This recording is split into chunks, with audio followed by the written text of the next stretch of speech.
벌써 10계명을 10번째 계명을 하게 됐네요. 처음에 시작할 때 말씀드렸던 것처럼 우리가 구약의 율법 또 뭐 10계명 그러면은 굉장히 경직되고 이렇게 딱딱하고 또 무섭고 그런 것으로 생각하기가 쉽습니다. 그리고 이미 뭐 구약의 그런 율법과 10계명 같은 것이 오늘날 무슨 의미가 있느냐, 우리 주님이 다 완성하셨는데 라고 생각할지 모르겠지만, 그럼에도 불구하고 이 율법과 10계명은 중요한 의미를 담고 있습니다. 우리 주님 오시기 전까지 하나님께서 그 하나님 나라 백성들의 삶의 원리들을 기록해 놓은 것이기 때문입니다. 특별히 10계명 말씀은 하나님께서 우리를 괴롭히기 위해서, 우리를 어렵게 하기 위해서, 힘들게 하기 위해서, 신앙생활하기 참 어렵게 하기 위해서 주신 것이 아니다라는 것입니다. 이 하나님께서 주신 10계명, 율법의 핵심이 이 10계명입니다. 이 10계명의 핵심 한마디로 말하면 10계명은 사랑입니다. 하나님의 사랑입니다. 그래서 그 사랑대로 살기를 원하시는 것, 그것을 나타내는 것입니다. 전에도 말씀드렸지만 저희 어머니가 늘 저한테 하시는 말씀이 3가지가 있다라고 말씀을 드렸어요. 나이가 지금 50이 다 돼가는 아들한테도 늘 지금도 가시면 그 말씀하십니다. 여자 조심해라, 차 조심해라, 돈 조심해라. 이게 근데 저희 어머니만 그러는 게 아니라 아마 여기 계신 모든 분들의 어머니들이 다 똑같을 겁니다. 그런데 대부분의 아들놈들은 그 어머니의 말을 잔소리로 생각을 합니다. 그죠? 되게 듣기 싫어해요. 또 그 말씀이야. 이제 그만 좀 하세요. 이제 다 아니까 그만 좀 하세요라고 우리가 그렇게 말하지만, 사실은 그 어머니의 그 말씀은 아들을 향한 어머니의 사랑의 율법입니다. 그것이 마찬가지로 하나님께서 우리에게 주신 이 10계명, 이것은 우리를 향하신 하나님의 사랑의 율법입니다. 그래서 이 10계명을 이야기할 때 하나님 사랑을 빼놓고 이야기하면 이 10계명을 결단코 이해할 수 없습니다. 율법을 이야기할 때도 마찬가지입니다. 그래서 주님께서 이 구약에 나온 모든 율법을 한마디로 갈무리 하시면서 하신 말씀이 주 너희 하나님을 마음과 뜻과 정성과 목숨을 다하여 사랑하고 내 이웃을 내 몸과 같이 사랑하라. 이것이 율법이요, 이것이 선지자의 강령이다라고 예수님 말씀하셨다는 거예요. 구약의 말씀이 무엇이다? 율법이 무엇이다? 사랑이라는 것입니다. 하나님을 사랑하고 이웃을 사랑하는 것이 바로 율법과 10계명의 핵심이다라는 것입니다. 자, 이제 마지막 계명인 제 10계명의 교훈과 의미를 살펴보도록 하겠습니다. 제 10계명의 의미를 바르게 파악하려면 오늘 17절에서 2번씩이나 등장하는 탐내지 말라라는 명령에 이 탐내다라는 말이 무슨 뜻인지를 알아야 합니다. 탐낸다라는 말은 어떤 것에 생각 또는 마음을 둔다라는 기본 뜻을 지니고 있습니다. 따라서 탐내지 말라라는 명령은 바른 마음의 상태를 우리에게 하나님께서 촉구하시는 것입니다. 너희가 바른 마음을 가지고 살아라라고 말씀하시는 것입니다. 그런데 성경에서는 이 탐내다라는 단어의 의미와 행동을 같은 것으로 여기고 있습니다. 이스라엘 백성들이 아이성을 공격할 때 아이성 공략 실패의 원인이었던 사람 아간이 있었습니다. 이 아간이라는 사람이 그 이전 여리고성을 점령할 때 하나님께 드려진 전리품 가운데 얼마를 몰래 훔쳐서 자신의 장막에 숨겨놓은 일이 있었습니다. 이 사건 때문에 이스라엘 백성들은 아이성 전투에서 그만 패배하고 말았습니다. 이때 아간이 물건을 훔친 일을 여호수아 7장 21절에 이렇게 기록하고 있습니다. 내가 노력한 물건 중에 시날산의 아름다운 외투 한 벌과 은 200세겔과 50세겔 되는 금덩이 하나를 보고 탐내어 가졌나이다. 탐내어 가졌나이다 라고 말하고 있습니다. 그러니까 여기서 탐낸다라는 마음과 그것을 가진다라는 행동을 바로 연결시키고 있다는 거예요. 탐내어 가졌나이다를 하나로 보고 있다는 것입니다. 탐냈다와 가졌다라는 것을 따로 구별하는 것이 아니라 탐내다라는 마음과 가졌다라는 것, 내가 그것을 취했다라는 행동을 바로 연결시키고 있다라는 것입니다. 이와 같은 사건이 우리에게 교훈해 주는 것이 무엇입니까? 탐내는 것은 마음이나 생각으로 어떤 것에 눈독을 들이는 마음의 태도입니다. 그런데 마음으로 어떤 것에 눈독을 들이기 시작할 때 그 마음이 그것을 훔치려고 하는 행동으로 나타나는 것은 바로 시간 문제라는 것입니다. 우리가 어떤 것에 막 눈독을 들이고 있으면 그것을 훔치는 것은, 그것을 내가 취하는 것은 바로 시간 문제라는 것입니다. 도둑과 우리들의 차이는 똑같이 어떤 것을 보며 탐심을 품고 그것을 행동으로 옮기느냐 옮기지 않느냐의 차이일 뿐입니다. 도둑과 우리는 별다른 차이가 없어요. 똑같이 마음에 탐심을 가지고 있는데 그것을 행동으로 옮겼느냐 옮기지 않았느냐의 차이라는 것입니다. 그래서 도둑놈들을 보면 도둑놈들 하고선 사실 손가락질하는 거는 나한테 욕을 하는 거나 똑같다라는 것입니다. 아유 목사님 저는 그런 탐심을 가져본 적이 없는데요 라고 말하는 그 심보가 도둑놈 심보예요. 전에 보면 그런 경우 있어요. 이렇게 TV 뉴스를 보다 보면 한국은행에서 올 한 해 그 지폐 발행 뉴스는 몇 조 원 그러면서 보면 막 만원짜리 다발이 막 눈앞에 막 보면은 막 지게차로 들어서 이렇게 옮기는 장면을 보여. 그때마다 드는 생각이 뭐예요? 저게 TV에서 쏟아져 나오지 않나 하는 생각을 품게 됩니다. 다 그런 마음 품잖아요. 또 아닌 척하고 그러세요. 다 아는데 우리끼리 그러지 마시고 솔직해집시다. 그런 마음 들잖아요. 이렇게 뭐 또 우리 여성 성도분들은 그러잖아요. TV에서 이렇게 딱 보면 무슨 명품백 딱 나오는 거 보면은 저거 차고 나가면 내가 참 주목을 받을 텐데 내가 저기 가서 자랑할 텐데 다 그런 마음 품게 되잖아요. 그런데 도둑하고 우리의 차이가 뭐예요? 도둑도 똑같은 그런 마음을 가져요. 그런데 그것을 취하느냐 취하지 않느냐의 차이다라는 것이. 그런데 성경은 그 마음을 갖는 것을 가지는 것, 취하는 것과 같은 것으로 여기고 있다라는 것입니다. 시간 문제라는 거. 언제든지 그것을 할 수 있는 기회가 오면 우리들도 그것을 취할 가능성이 우리 안에 충분히 있다라는 것입니다. 탐낸다라는 단어는 욕심의 마음과 훔치려는 행동의 사이에 위치해 있는 태도인데 언제든지 행동으로 나타날 수 있는 마음속의 욕망을 뜻합니다. 이것은 언제든지 행동으로 나타날 수 있기 때문에 탐심 자체가 이미 행동으로 나타난 것이나 다를 바가 없다라고 성경은 그렇게 여기고 있는 것입니다. 자기의 수많은 아내들을 놓고 우리아의 아내를 탐내어 범죄한 다윗은 집안의 칼로 인한 화가 끊이지 않게 되었고 심지어 사랑하는 아들이 반란을 일으켜 도망하기까지 고통을 당하게 되었습니다.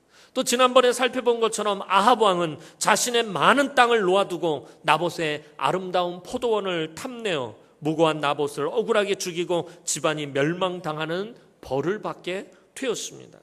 이들은 모두 처음부터 이러한 죄를 지으려 하지는 않았어요. 다윗이 처음부터 내가 밧세바를 꼭 취할 거야, 밧세바를 내 아내로 만들 거야, 이렇게 마음을 먹었던 것은 아닙니다.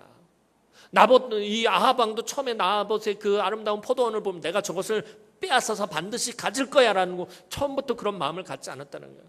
저와 여러분들도 마찬가지로 처음부터 그것을 보면서 내가 반드시 저것을 훔치고 말 거야라고 그렇게 생각을 하지는 않습니다. 그러나 마음속의 탐심이 결국에 행동으로 옮겨지게 된다라는 것입니다. 이처럼 제10계명은 행동 그 자체보다는 행동의 원인이 되는 마음속의 욕망에 관심을 집중합니다. 우리의 대부분의 행동은 마음속에 있는 것을 드러냅니다. 우리가 하는 행동, 우리가 살아가면서 지금 이 자리에 나서 예배하고 여러분들이 오늘 교회에서 했던 모든 행동들은 다 사실은 마음에 있는 것들이 드러난 것입니다. 대부분이 다 마음 안에 있는 것들이 나타나는 것입니다. 이 점에 있어서 제10계명은 다른 계명들과는 그 강조점을 달리한다라고 말할 수 있습니다.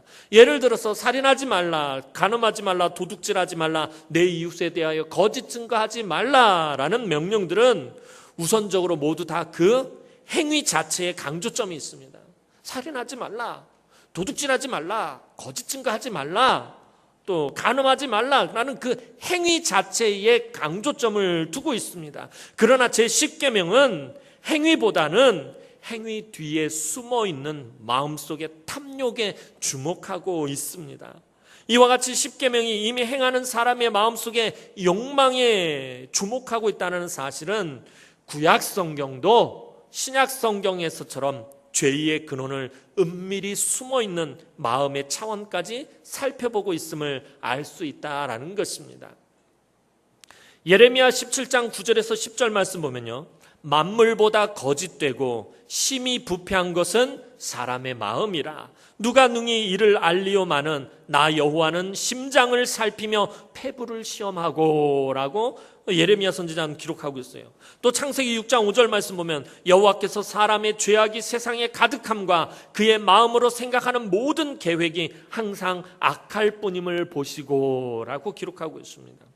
이와 같은 구약 본문들은 죄악이 인간의 마음속에서부터 시작하고 있음을 말하고 있습니다. 저는 구약 성경에서도 이미 하나님은 인간의 마음을 주목하고 계신다라는 것입니다. 인간의 행동, 그 겉으로 드러난 행동도 물론 하나님께서 중요하게 보시지만 그 행동 이면에 숨겨진 사람의 마음을 하나님께서는 분명히 보신다라는 것입니다. 성경 분명히 말하잖아요. 사무엘 선지자도 말합니다. 사람들은 외모를 보거니와 나 여호와는 사람의 중심을 보느니라 라고 하나님 분명히 말씀하신다라는 거예요. 그 마음의 중심을 하나님께서는 살펴보시고 하나님 하늘에서 사람들의 그 마음을 감찰하시고 살펴보신다라는 것입니다. 인간의 죄악의 원천을 마음속에 이미 자리 잡고 있는 탐심의 차원까지 이 구약 성경도 들어가고 있다라는 것입니다. 그러므로 제10계명은 인간의 마음속의 청결에 집중적으로 강조하는 예수님의 수많은 가르침에서 확실하게 나타나고 있어요. 예수님의 가르침은 구약에 나오는 말씀들과 분리되거나 따로 떨어진 말씀이 아니에요. 그 구약 성경에 기록된 율법의 말씀들, 구약 성경에 기록된 모든 말씀들을 예수님께서는 분명히 다시 예수님의 방식으로 표현하고 계신다라는 것입니다. 사람은 외모를 보거니와 나 여호와는 사람의 중심을 보느니라는 이 말씀을 예수님께서는 그러면 어떻게 바라보고 계시는 것입니까? 마음이 청결한 자는 복이 있나니 그들이 하나님을 볼 것이며 라고 말하는 거예요. 하나님이 그 사람의 마음을 중심을 보셔요. 그래서 그 마음의 중심을 보신 사람을, 그 마음의 중심을 보고 그 마음이 하나님 앞에서 정직한 사람을 하나님께서는 기름 부어서 사용하십니다. 그 대표적인 사람이 다윗입니다. 이것을 예수님께서 말씀하신 마음이 청결한 자는 복이 있나니 그들이 하나님을 볼 것이다 라고 말하고 있다는 것입니다.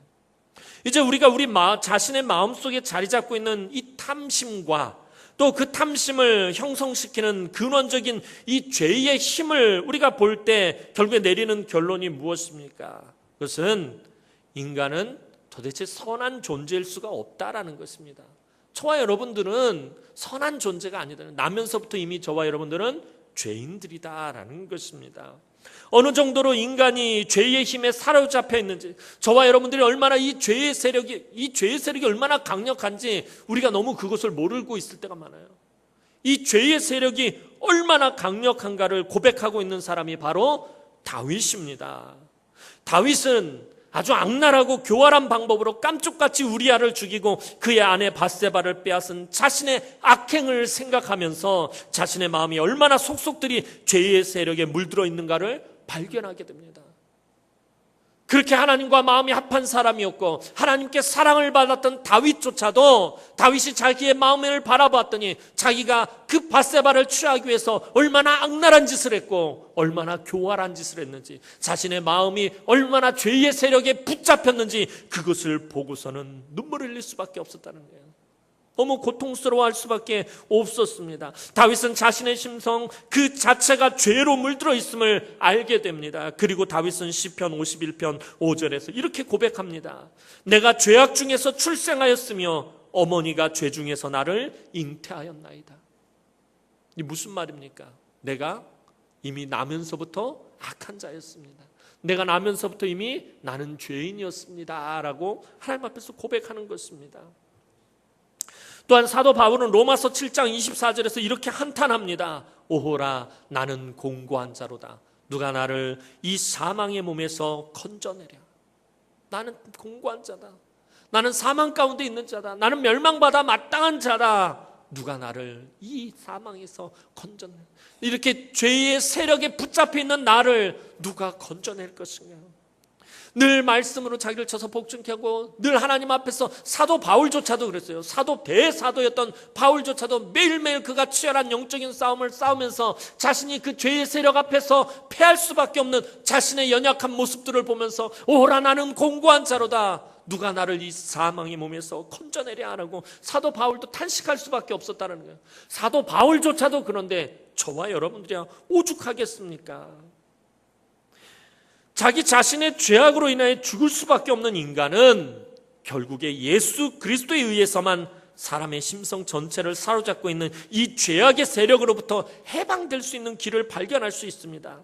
그래서 자신의 죄악으로 인해 절망의 상태를 한탄했던 이 사도 바울은 로마서 7장 25절에 이렇게 결론을 내립니다. 우리 주 예수 그리스도로 말미암아 하나님께 감사하리로다. 내가 날마다 죄의 세력에 붙잡혀서 넘어지고 실패하고 깨지고 내가 실족하고 늘 범죄하고 내가 늘 그렇게 낙담하고 절망하면서 살지만 그래서 누가 나를 건져내랴 내가 이렇게 한탄했지만 그러나 내가 우리 주 예수 그리스도로 말미암아 하나님께 감사할 수밖에 없다라고 사도 바울이 말합니다. 이처럼 모든 죄악의 문제의 해결은 예수 그리스도에게로 갈 수밖에 없다라는 것을 사도 바울은 우리에게 말해주고 있습니다. 결과적으로 하나님께서 요구하시는 바른 삶은 외적인 행동으로 나타나는 실천뿐만 아니라 탐욕이 자리 잡고 있는 마음의 상태까지도 포함하는 것임을 우리가 기억해야 합니다. 이것이 하나님이 요구하시는 삶으로 모든 율법의 핵심이라고 할 수 있는 마음을 다하고 목숨을 다하고 뜻을 다하여 하나님과 이웃을 사랑하라라는 것입니다. 우리의 악한 행동으로 이웃이나 하나님께 범죄하지 말아야 할 뿐만 아니라 우리의 마음으로도 범죄해서는 안 된다라는 것입니다. 우리의 마음으로도 악한 생각을 품어서는 안 된다라는 것입니다. 이 탐내지 말라라는 명령은 또 다르게 말하면 이미 가진 것으로 만족하라라는 뜻으로 이해될 수 있습니다. 이것은 곧 스스로 만족하라는 명령입니다. 하나님께서는 우리에게 아무것도 주지 않으시고 무조건 자족하라고 명령하시는 것이 아닙니다. 하나님 우리에게 아무것도 안 주고 너 무조건 자족해, 무조건 믿어, 하나님 이렇게 말씀하시는 것이 아니다라는 것입니다. 하나님은 우리에게 이미 풍성한 은혜와 사랑과 축복을 베풀어 주시면서 자족하라고 말씀하시는 것입니다. 아무것도 안 주시고 자족하라고 그러면은 하나님이 나쁜 거죠. 하나님 그러신 분이 아니다라는 것입니다. 하나님 항상 우리에게 풍성한 은혜를 베풀어 주십니다. 항상 지극한 사랑을 베풀어 주십니다. 항상 우리에게 복을 베풀어 주십니다. 그리고 우리에게 자족하라고 만족하라고 하나님 말씀하신다라는 것입니다. 고린도후서 9장 8절 말씀 보면 하나님이 능히 모든 은혜를 너희에게 넘치게 하시나니 이는 너희로 모든 일에 항상 모든 것이 넉넉하여 모든 착한 일을 넘치게 하려 하심이라 라고 사도 바울이 말하고 있습니다. 하나님께서는 적절하게 주신 이후에 자족하라고 명령하십니다. 하나님은 아무것도 주시지 않으시고 빈털터리인 상태에서 탐내지 말라고 명령하시는 분이 아닙니다. 먹을 것도 주지 않고 먹을 것을 탐내지 말라라고 말씀하시는 분이 아니다라는 것입니다. 매일같이 때를 따라 돕는 은혜를 베풀어 주시면서 그 은혜에 만족하고 감사하라는 것입니다.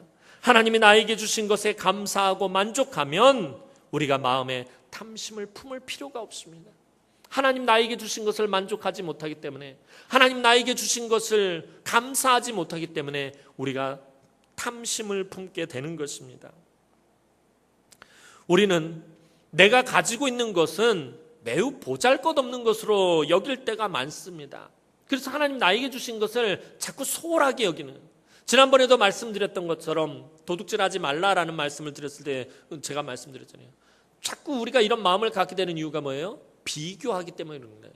내가 가진 것과 다른 사람이 가진 것을 비교하기 때문에 문제가 생긴다라는 것입니다. 하나님은 각기 각 사람에 알맞게 그 사람의 형편과 상황에 따라서 알맞게 골고루 은혜를 베풀어 주시는 분입니다. 저 사람이 저만큼 받았다고 나도 그만큼 받는 것이 아닙니다. 나한테는 나에게 맞는 분량이 있고 저 사람에겐 저 사람에게 맞는 분량이 있다라는 것입니다.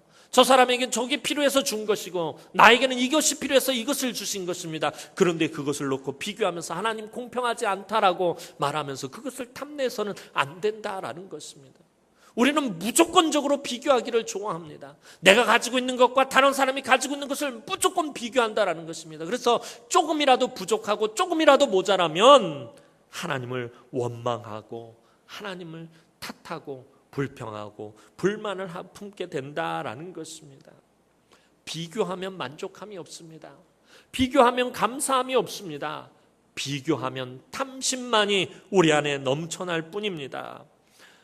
내가 가지고 있는 재능이나 능력, 소질, 또 잠재력, 장점이나 비전은 보지 않고 내 자녀가 가지고 있는 하나님께서 내 자녀에게 주신 그런 능력과 재능과 비전은 바라보지 않고 무조건 다른 사람을 바라보면서 나보다 많이 있거나 나보다 뛰어나거나 나보다 더 좋은 것을 소유한 사람만 바라보고 있을 때가 많다라는 거예요. 다른 사람들의 자녀들이 공부 잘하는 것만 바라봐요. 내 자녀에게 하나님께서 주신 재능과 능력은 바라보지 않고 무조건 내 이웃과 내 주변 사람들의 자녀가 공부 잘하는 것만 바라본다라는 것입니다. 그리고선 왜 우리 애는 이럴까?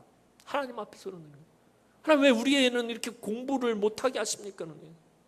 그 애에게는 그 아이에게 맞는 하나님께서 재능을 주셨다는 거예요. 은사와 달란트를 주셨어요. 근데 그것을 바라보지 않아요.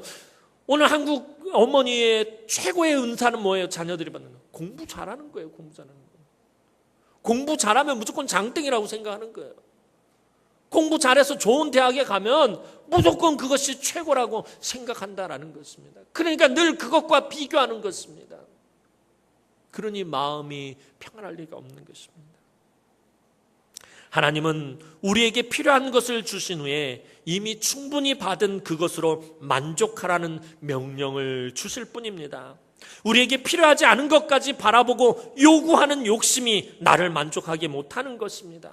우리가 보통 하나님 앞에 요구하는 것들의 대부분은요, 나에게 필요하지 않은 것들을 하나님 앞에 요구할 때가 많다라는 것입니다. 여러분들 자녀 키우면서 그러잖아요. 자녀들이 엉뚱하게 이상한 것들을 요구할 때 있잖아요. 엄마 나 이거 사줘. 택도 없는 소리.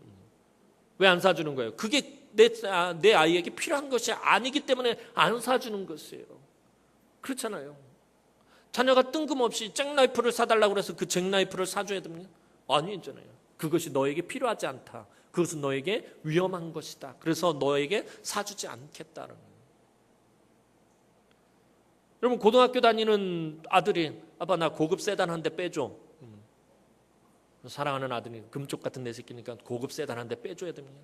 아니죠. 그 아이한테는 그게 필요한 것이 아니에요.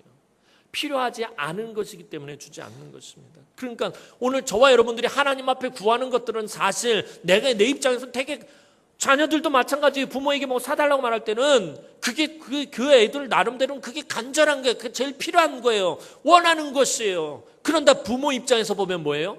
그럼 그 아이에게 필요한 것이 아니에요. 그렇기 때문에 사주지 않는 거예요. 오늘 우리가 하나님과의 관계도 마찬가지예요. 내가 하나님 앞에 요구하는 것들을 다시 한번 잘 살펴보시기 바랍니다. 나에게 필요하지 않은 것들이 대부분이다라는 것입니다. 한 달란트를 받고도 그것을 바르게 활용할 수 없다면, 그것을 만족할 수 없다면 그 사람에게는 2달란트건 5달란트건 10달란트건 그 이상을 주어도 10,000달란트를 주어도 만족하지 않고 바르게 사용하지 못한다라는 것입니다. 내게 주신 것을 만족하며 탐심을 버릴 때에 하나님께서는 더 큰 것으로 우리에게 맡겨주시며 감당하게 하신다라는 것입니다. 비교하지 말아야 합니다. 자꾸 교회에서 비교하니까 생기는 문제가 뭐예요? 시기하게 되는 거예요. 질투하게 되는 거예요. 그래서 다른 사람들이 잘 되는 꼴을 못 보는 거예요. 그래서 좋은 말을 하지 못합니다. 남들이 잘하는 것을 보고서, 남들이 잘 되는 것을 보고서는 배가 아파가지고서는 좋은 말을 하지 못하는 거예요. 남들이 잘 됐으면 우리 성도들 안에 누군가 좋은 일이 있으면 함께 기뻐하고 함께 즐거워하고 그것을 함께 나눠야 되는데 그게 마음에 걸리는 거예요. 집에 왔는데 잠이 안 오는 거예요. 가슴이 답답해요. 머리에 이제 끌어묶고서는 들어 누워서 끙끙 앓기 시작합니다. 아이고. 왜 나는 저것을 안, 왜 우리 집 아들놈은, 아니 아무개 권사님이 아들놈이 그래 해외여행 시켜줬다고 그랬더니 그 다음부터는 아들을 뒤잡듯이 잡기 시작하는 거예요. 응? 누구는 해외여행 보내줬는데, 누구는 해외여행 보내줬는데. 사실 그러잖아요. 뭐 권사님 좋았겠다. 아들이 참 대단하다. 참 효자다. 칭찬하고 함께 기뻐하고 좋아해야 됩니다. 사실은 그렇잖아요. 근데 그게 마음에 그렇게 들지 않는다. 비교하니까 그런 거예요. 비교하면 안 된다라는 거예요. 비교하면은 정말 만족함이 없습니다. 하나님 나에게 주신 것이 얼마나 귀한 것입니까? 여러분, 다른 건 다 차지하고서라도 나 같은 것이 구원받았다라는 거 하나만으로도 우리는 말로 다 할 수 없는 감사해야 될 것 가지고 있는 것입니다. 그것이 가장 귀한 것인데 그것을 자꾸 잊어버리고 불필요한 것들에 대해서 우리가 집착을 해버린다는 것입니다. 내가 구원받은 것은 당연하게 여기긴, 그러니까 자꾸 비교하는 것이에요. 왜 내가 구원받은 것이 당연한 것입니까? 절대로 당연한 것이 아닙니다. 하나님의 무한하신 은혜입니다. 그 은혜를 내가 마음에 품고 있으면 절대로 비교하지 않습니다. 왜요? 내가 가지고 있는 것이 가장 소중하니까. 내가 가지고 있는 것이 가장 귀한 것이니까. 내 안에 있는 이 은혜는 그 무엇과도 바꿀 수 없는 것이니까 만족하고 감사한 것이에요. 그런데 비교하기 시작을 하면은 내 것이 상대적으로 점점 나빠지기 시작합니다. 안 좋아 보이기 시작합니다. 뇌성마비 1급 장애우인, 여러분들 너무나도 잘 아는 송명희 시인, 그 시인의 너무나도 여러분들이 잘 알고 있는 은혜의 시인 나라는 시에서 그녀는 하나님을 어떻게 노래합니까? 공평하신 하나님이라고 노래합니다. 나 가진 재물 없으나, 나 남이 가진 지식 없으나, 나 남에게 있는 건강이 있지 않으나, 나 남이 없는 것 있으니, 나 남이 못 본 것을 보았고, 나 남이 듣지 못한 음성 들었고, 나 남이 받지 못한 사랑 받았고, 나 남이 모르는 것 깨달았네.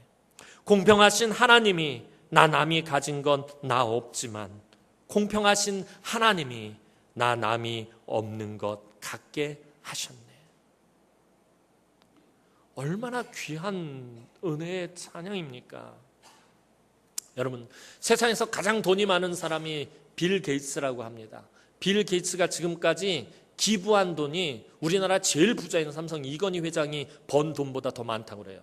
기부한 돈이 가장 많아요. 돈이 이 세상에서 가장 많은 빌 게이츠 같은 사람이 하나님 나에게 이렇게 돈을 많이 벌게 해주시고 마이크로소프트사라는 세계 최고의 기업을 주셔서 하나님은 나에게 공평하신 하나님입니다.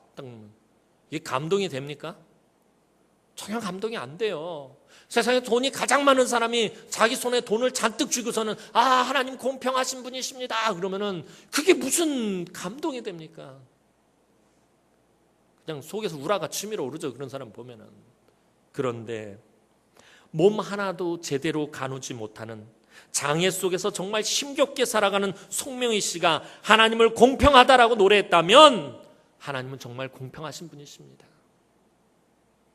송명희 시인이 하나님 공평하다고 그랬는데 여기서 누가 하나님 공평하지 않다라고 말할 수 있겠어요? 누가 하나님 불공평하다라고 말할 수 있겠습니까?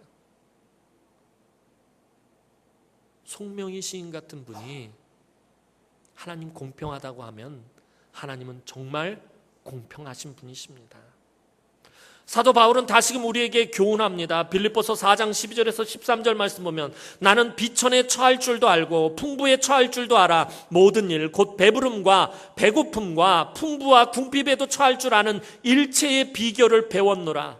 내게 능력 주시는 자 안에서 내가 모든 것을 할 수 있느니라. 우리의 삶에 있어서 많고 적음은 큰 문제가 되지 않습니다. 우리의 모든 것은 다 하나님의 것이며 하나님에게 공급받아서 살아가게 되어 있기 때문입니다. 탐심을 물리칠 수 있는 유일한 방법은 예수 그리스도에게 우리의 믿음의 뿌리를 내리는 것입니다. 어떤 사람은 예수를 믿는다고 하면서 그 믿음의 뿌리를 물질에다가 두는 사람이 있어요. 예수를 믿노라고 말하면서 그 믿음의 뿌리를 물질에다가 내리는 사람, 그 사람은 결코 탐심으로부터 자유로울 수가 없습니다. 사도 바울이 일체의 비결을 터득할 수 있었던 것, 그가 비천에 처할 줄도 알고 풍부에 처할 줄도 알고 또 배부름과 배고픔과 풍부와 궁핍에도 처할 수 있는 이 일체의 비결을 배울 수 있었던 것, 터득할 수 있었던 것은 바울이 자기에게 능력 주시는 예수 그리스도 안에 믿음의 뿌리를 굳게 내리고 있었기 때문에 그것이 가능했다라는 것입니다. 탐내지 말라라는 하나님의 명령은 이미 우리가 탐심으로부터 피할 길을 하나님 제공하시고 계십니다. 빌립보서 4장 6절에서 7절 말씀 보면 아무것도 염려하지 말고 다만 모든 일에 기도와 간구로 너희 구할 것을 하나님 감사함으로 하나님께 아뢰라. 그리하면 모든 지각에 뛰어난 하나님의 평강이 그리스도 예수 안에서 너희 마음과 생각을 지키시리라.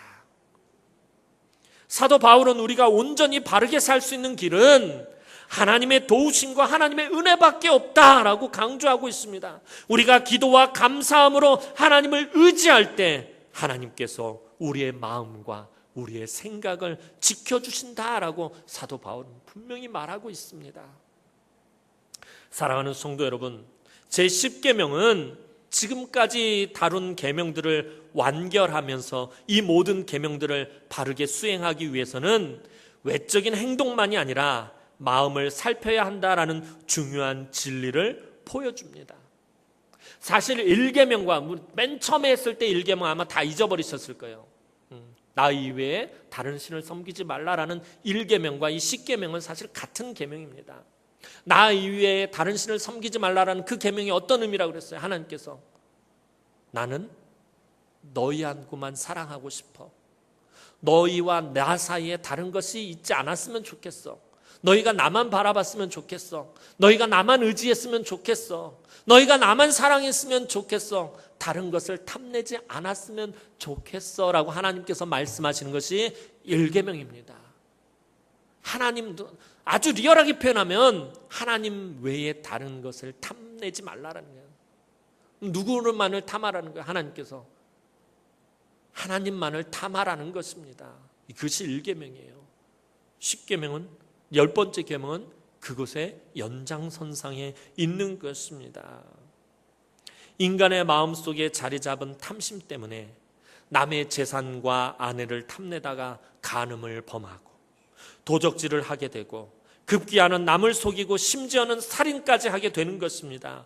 그러므로 1계명부터 9계명의 중심에는 항상 이 10계명이 자리 잡고 있고 결국에 마지막에 이 10번째 계명을 이것으로 하나님은 마무리하고 있는 것입니다. 이미 구약시대부터 하나님의 계명은 인간의 외적 행동만이 아니라 마음을 주목하고 있으며 예수님의 산상교훈에 이르러 더욱 확실하게 우리의 삶에 아주 철저하게 적용하고 있는 것입니다.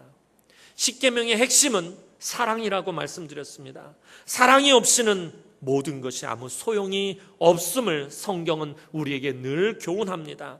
하나님께서는 우리를 지극히 사랑하시기 때문에 우리도 서로 사랑할 것을 말씀하십니다. 10계명은 지독한 독재자가 백성을 억압하기 위해서, 백성들을 그저 괴롭히기 위해서 만든 것이 아니라 아주 자애로운 아비가 사랑하는 자녀들에게 주는 삶의 계명들입니다.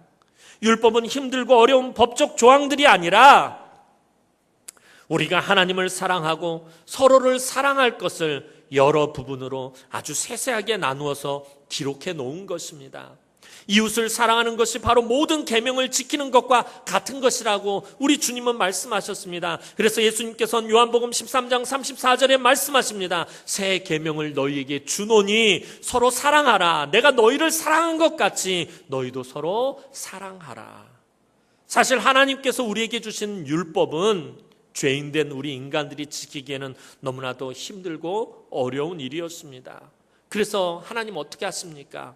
예수님을 이 땅에 보내서 예수님께서 우리 모두를 대신해서 모든 율법을 다 지키고 다 이루고 다 완성하게 하셨습니다. 그리고 율법을 다 지킴으로 완성하신 예수님은 우리에게 한 가지만을 부탁하십니다. 얘들아, 내가 율법을 다 지켰다. 내가 율법을 다 완성했어. 그러니까 너희는 딱 한 가지만 하면 돼. 그 하나가 뭐냐면 너희가 서로 사랑하는 것이다. 사랑하기만 하면 된다라는 것입니다. 율법의 핵심 정신인 사랑을 우리의 삶에서 실천하도록 예수님은 우리에게 말씀하셨습니다. 너희가 지키기 힘든 이 구약의 율법의 여러 가지 조항들, 정말 복잡하고 여러 가지 어렵고 힘든 것들 내가 다 지켰어. 그러니까 너희는 지킬 필요 없어. 딱 하나만 너희가 지키면 돼. 그것은 하나님을 사랑하고 너희가 서로 사랑하는 것이다 라고 오늘 주님이 우리에게 말씀하시는 것입니다. 이제 하나님께서 내게 주신 모든 것을 만족하고 탐심을 버리고, 하나님 나에게 주신 그 은혜가 얼마나 소중한지 여러분들 분명히 그것을 기억하시면서 탐심을 버리고 감사하며 하나님을 사랑하고 이웃을 사랑하는 일을 힘써 지킴으로 공평하신 하나님의 크신 은혜와 축복을 정말 풍성하게 누리시는 사랑하는 주의 귀한 우리 남흥의 성도들이 되기를 주님의 이름으로 축원합니다. 기도드리겠습니다. 사랑과 은혜가 많으신 아버지 하나님, 은혜와 사랑을 진심으로 감사를 드립니다. 하나님 나에게 베풀어 주신 그 놀라운 사랑과 그 엄청난 은혜를 하나님 잊지 않게 하여 주옵소서. 하나님, 그래서 우리 마음에 탐심을 제하여 주시고 악한 죄의 세력에 우리가 붙들리지 않도록 하나님 우리를 늘 하나님의 그 사랑으로 품어 주옵소서. 하나님, 우리가 하나님을 사랑하고 이웃을 사랑하며 주님 우리에게 부탁하신 것들을 이루어 나아갈 수 있도록 도우시고, 하나님 우리 남흥재단이 정말 하나님 앞에서 사랑의 재단으로 귀하게 쓰임받을 수 있도록 하나님 축복하여 주옵소서. 감사를 드렸고 예수님의 이름으로 기도드리옵나이다. 아멘.